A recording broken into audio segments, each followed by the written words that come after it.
First thing first, I am not sharing any system. मैं सिर्फ एक टूल शेयर कर रहा हूँ जो आपकी हेल्प करेगा ये पता करने में कि जिस भी स्टॉक में ब्रेकआउट हुआ है उसके मोमेंटम में वो स्ट्रेंथ है जो होनी चाहिए, या हम इस ब्रेकआउट को अवॉइड कर सकते हैं, या फिर अगर हमने पोजीशन बना रखी है तो हम अपनी पोजीशन को कैसे बढ़ा या घटा सकते हैं। तो बस ये इसी के बारे में बात करेगा। If whatever I am sharing gels up with your system, अगर वो आपके सिस्टम के साथ जाता है well and good, use it. नहीं जाता है just throw it in the dustbin. आप अपने सिस्टम के साथ रहिए। तो सबसे पहले हमें इस इंडिकेटर को सेटअप करना पड़ेगा।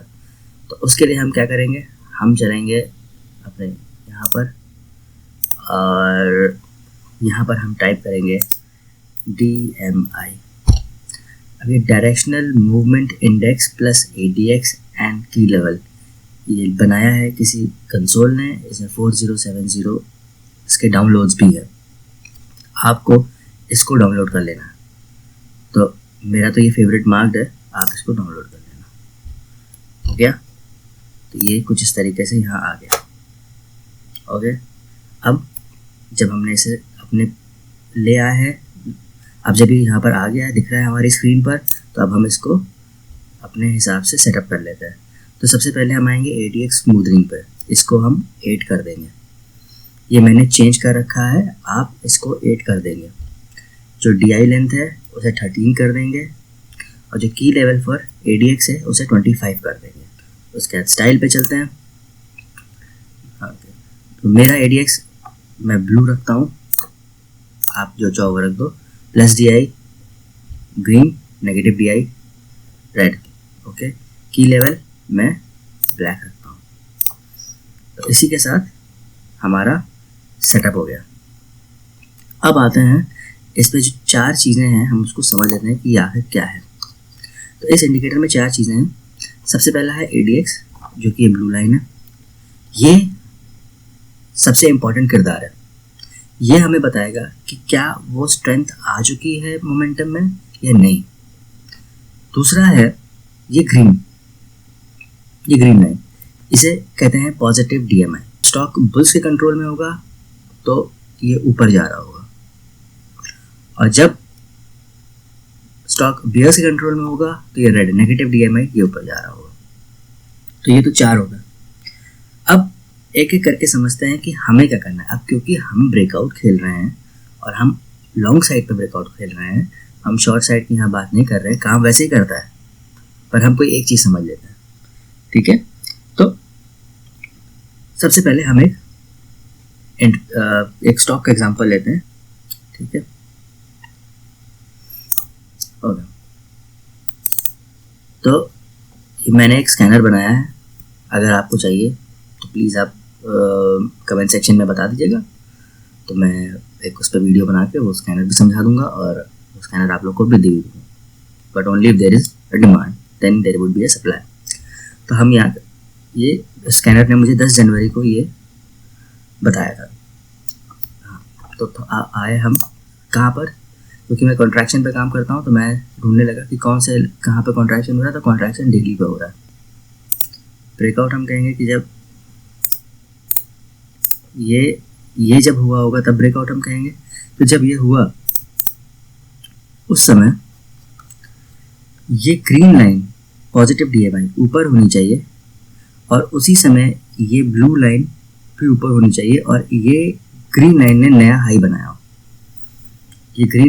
हाई बनाया। अब क्योंकि यूजुअली तो इसे उसी टाइम फ्रेम पे देखते हैं जिस टाइम फ्रेम पर कॉन्ट्रैक्शन हो रहा होता है, पर मैं एक कदम आगे जाता हूँ और मैं कहता हूँ कि हम जिस टाइम फ्रेम पे कॉन्ट्रैक्शन हो रहा है उससे एक बड़े टाइम फ्रेम पे जाएंगे। तो हम वीकली पे आते हैं और वीकली पे हमने देखा कि क्या हुआ। ये 10 तारीख को, जिस तारीख को ये मेरे स्कैनर में आया था, उस तारीख को ये उससे पहले उसने ये हाई बनाया था। ग्रीन वाले ने ये एक हाई बनाया था, पॉजिटिव DMI ने ये एक हाई बनाया। मेरी एंट्री छोटी सी हो रखी थी, मुझे एक और ट्रांच ऐड करनी थी, तो मैं वेट कर रहा था। तो मैंने वेट कर रहा था तो मैं देखा कि ये धीरे धीरे ये ऊपर आ गया और जैसे ही ये ऊपर आया वैसे ही इसने एक और हाई बनाया। इसका मतलब क्या हुआ कि पहली बात कि अगर पॉजिटिव DMI 25 के ऊपर है तो मतलब बुल्स कंट्रोल में है, और जैसे ही ये ब्लू लाइन ADX 25 के ऊपर आई, इसका मतलब क्या हुआ कि बुल्स के कंट्रोल में तो है और अब मोमेंटम में स्ट्रेंथ भी है। तो तब क्या हुआ, तभी जो ये वाला जो हाई था वो भी काट दिया और मैंने इसमें एंट्री बना दी। और तब उसके बाद स्टॉक ने क्या किया, उसके बाद स्टॉक ने मतलब मेरी एंट्री अगर मैं कहूँ तो यहाँ, अगर आपको सेकंड ट्रांच मैंने यहाँ ऐड करी, यहाँ मैंने ऐड करी और उसके बाद से देखिए बहुत बढ़िया गया, उसने ठीक ठाक रिटर्न दे दिया, तो ये ब्रेकआउट सर्वाइव कर गया। अब मैं माइंडेड ये वीकली चार्ट पे बात कर रहा हूँ, तो यहाँ पर उसने मेरे को 45% रिटर्न दिया, फिर यहाँ पर उसने मुझे 33% रिटर्न दिया, तो 100% रिटर्न की बात हो रही है यहाँ पर, ठीक है। तो अगर कोई स्टॉक 100% दे रहा है तो फिर हमको ये नहीं सोचना चाहिए कि ये ब्रेकआउट से, ये तो वोलेटिलिटी है जो आई है। उसके बाद एक स्टॉक और है, उस पर भी मैंने काम किया, वैलीलाल इंडस्ट्री, उसके बारे में बात करते हैं, ठीक है। उस स्टॉक में एंट्री हुई जो वो आया था, स्कैनर ने जो मुझे बताया था, वो बताया था 21 फरवरी को। पहले चलते हैं, देखते कॉन्ट्रैक्शन कहाँ हो रहा है। तो कॉन्ट्रैक्शन हो रहा था सर तब यहाँ पर डेली के नीचे हल्का सा आ गया था, पर वीकली पर नहीं आया था, ठीक है, डेली पे कर रहा था वो। तो मैंने कॉन्ट्रैक्शन के हिसाब से जब वो 200 EMA के पास मिला मेरे को, तो मैंने एक छोटी एंट्री, बहुत ही नॉमिनल सी एंट्री बना ली थी, और मैं इंतज़ार करता कि ये मुझे अगर चांस देता है तो आई साइज़ बढ़ा लूँगा। और 21 फरवरी के आसपास उसने मुझे स्कैनर में ये आया, और 21 फरवरी को क्या हुआ, ये जो हाई था वो हाई कर गया, और ये ऊपर की तरफ जा रहा है और ये नीचे की तरफ आ रहा है। तो ये भी एक पॉइंट है, स्ट्रेंथ तो तभी आएगी जब ब्लू लाइन 25 के ऊपर आ जाएगी। पर अगर आप ऐसा देखते हो, अगर आप थोड़े से इम्पेशेंट हो रहे हो या फिर कहें कि अग्रेसिव हो रहे हो, तो आप ये देखो हो सकता है कि वो 25 पे ना आया हो, पर वो ऊपर के डायरेक्शन में जा रहा हो, और जो नेगेटिव DMI है वो नीचे के डायरेक्शन में जा रहा है, तो एक डाइवर्जेंस टाइप का बन रहा है, डाइवर्ज कर रही हूँ चीज़ें। उस केस में भी आप एंट्री बना सकते हो। तो मैंने यहाँ पर एंट्री बनाई थी, ये 25 नहीं हुआ था ADX, और उसके बाद भी मस्त चल रहा है, कोई दिक्कत नहीं है, आज तक चल रहा है। उसके बाद हम बात करते हैं एक ऐसी जगह की, एक ऐसे स्टॉक की जो नहीं काम कर रहा है, जो मैंने ट्रेड लिया और नहीं काम किया।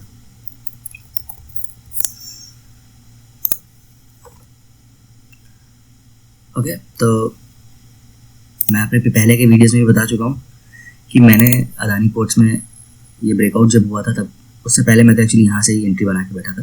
ब्रेकआउट भी हुआ था, मैंने अपनी ट्रांच नहीं ऐड की थी, और फिर उसके बाद वो मार्केट के साथ नीचे आज वापस वो डेली पर ही आ गया। ये भी मेरे स्कैनर में आया था 4 अप्रैल के आसपास। और हम आके वीकली पे देखते हैं। अब वीकली पे क्या हुआ कि ये हाई इसने बनाया, एक पॉजिटिव DMI ने एक ये हाई बनाया, पर हम इंतज़ार करते रह गए, कभी भी ये ब्लू वाला ADX ऊपर आया ही नहीं, कभी ऊपर आया नहीं, बल्कि ये ऊपर आ गया और ये नीचे आ गया। हम समझ गए कि हमने जो पोजीशन बनाई थी अपनी डेली पे कॉन्ट्रैक्शन को देख के, वो जो ब्रेकआउट हुआ है वो ब्रेकआउट भाई सर्वाइव नहीं करेगा। अब सवाल ये उठता है कि क्या उसने हमको निकलने का मौका दिया? हाँ, निकलने का मौका उसने दिया जब ये नीचे आ गया और ये ऊपर आ गया। जब ये पॉइंट आया होगा, ये वाला पॉइंट, तो हम लोग निकल सकते थे कि ये नीचे आ रहा है और ये ऊपर आ रहा है। तो अगर हम तब देखें तो ये हमको यहाँ बता चुका था कि अब ये सर्वाइव नहीं करेगा, जबकि अभी ऐसा कुछ भी नहीं हुआ था, चार्ट पर ऐसा कुछ भी नहीं हुआ था जिससे ये पता चले कि ये उसने अपनी सपोर्ट लाइन को काट दिया हो। ऐसा कुछ भी नहीं हुआ था, उसने पहले ही बता दिया था कि ये सर्वाइव नहीं कर पाएगा। ऐसे कुछ और एग्जांपल हैं, अभी देखे थे, एक एग्जांपल और देखते हैं। रिल, ये मैंने लास्ट ईयर इस पे काम किया था और अच्छा था, लगभग 70% के आसपास मैंने रिटर्न बनाए थे। हाँ, यहाँ पर आया था। तो ये देखिए क्या हुआ था, कि ये इधर काम कर रहा था। अब उस समय ध्यान दीजिएगा कि ये सिर्फ ये वीकली पे काम नहीं कर रहा है, ये मंथली पे भी काम कर रहा है। अगर हम मंथली पे, मंथली टाइम फ्रेम बहुत बड़ा होता है, तो मंथली टाइम फ्रेम पे भी अगर हम आए तो हम देखें कि कॉन्ट्रैक्शन कहाँ होता है। जब हमारी नज़र पर था तो कौन सा टाइम फ्रेम पे कॉन्ट्रैक्शन चल रहा था, यहाँ पे वीकली पे चल रहा था। चल तो वो मंथली पे भी रहा था, पर फिलहाल किस पे चल रहा था, वीकली पे चल रहा था। तो वीकली पर आए और उससे एक टाइम फ्रेम ऊपर मंथली पे गए, यहाँ पर,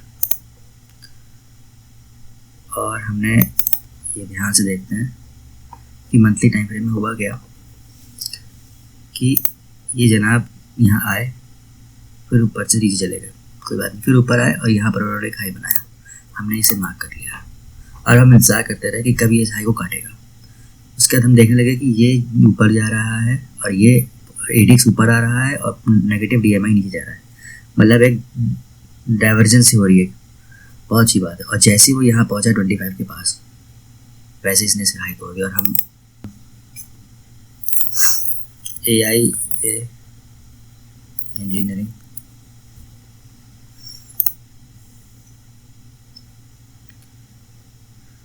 ओके। तो ये स्कैनर ने अभी लास्ट वीक दिया है, ये देखिए, इस पे वीकली पे ये ब्रेकआउट आया है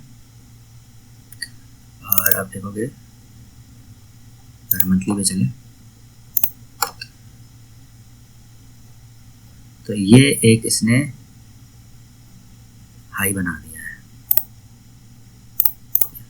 अभी जब ऊपर आएगा, हाँ, और ये तब आप इसमें एंट्री करिए और आपको देखिए, एंट्री तो नहीं कह सकता, एंट्री तो आप अपने सिस्टम के हिसाब से करेंगे। ये सिर्फ चेक करके बताएगा आप ये तरीका कि आपका ब्रेकआउट सरवाइव करने वाला है कि नहीं करने वाला है, ठीक है। हाँ, इसको देख के अगर आप एंट्री कर रहे हो तो इसका मतलब आप अपने सिस्टम में चेंज कर रहे हो। मैं ये कह रहा हूँ कि अभी आप इसको देख के अपने सिस्टम में चेंज करो, इसको अपने सिस्टम का एक पार्ट बना लो जो सिर्फ ये बताता है कि ब्रेकआउट सही हुआ है कि नहीं हुआ है, बस दैट्स इट। तो उससे हमें दो फायदे होंगे। पहला, अगर ब्रेकआउट सही गया है तो हम अपनी पोजीशन को बढ़ा लेंगे, और अगर सही नहीं हुआ है तो मौका देख के अपनी पोजीशन को घटा देंगे, दैट्स इट। कल कुछ आए हैं इसके अंदर, और आया है EID पेरी रोलेक्स रिंग्स। तो आइए बस चेक करते हैं कि क्या क्या हो रहा है। रोलेक्स रिंग्स, ये भी स्कैनर है, अगर आपको चाहिए होगा तो आप मेरे को बताइएगा, मैं कमेंट सेक्शन में बता दीजिएगा, मैं इसे डाल दूंगा, एक वीडियो बना के समझा दूंगा। ओके, तो ये देखिए कॉन्ट्रैक्शन हो रहा है। ब्रेकआउट की बात करें तो ये हाई थे इनके, वैसे ये हाई में सबके पे अपने काम होंगे, ये ब्रेकआउट है करंट पे। तो अब आप इसमें देखिए, ये आकर इसने एक हाई बनाया है, ठीक।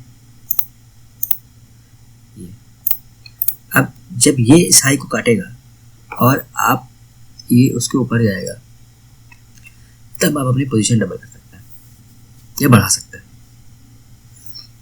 तो अभी ब्रेकआउट हो चुका है, हाँ, अब इस ब्रेकआउट ने 13% भी दिया है, इस गिरती हुई वॉलेटाइल मार्केट में 13% दे। पर होता क्या है कि ये हमेशा याद रखिएगा कि मैं अपने एक्सपीरियंस से बता रहा हूँ, बहुत ही कम ऐसा होता है कि पॉजिटिव DMI ने आया, एक हाई बनाया और नेक्स्ट वीक उसी हाई को काट के चला गया, नहीं हो, नेक्स्ट वीक उसी हाई को काट के चला गया।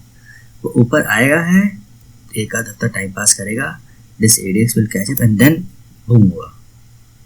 तो टाइम मिलता है, ऐसा नहीं होता कि टाइम ही नहीं मिलता। ओके, तो आई होप आप लोगों के समझ में आया होगा।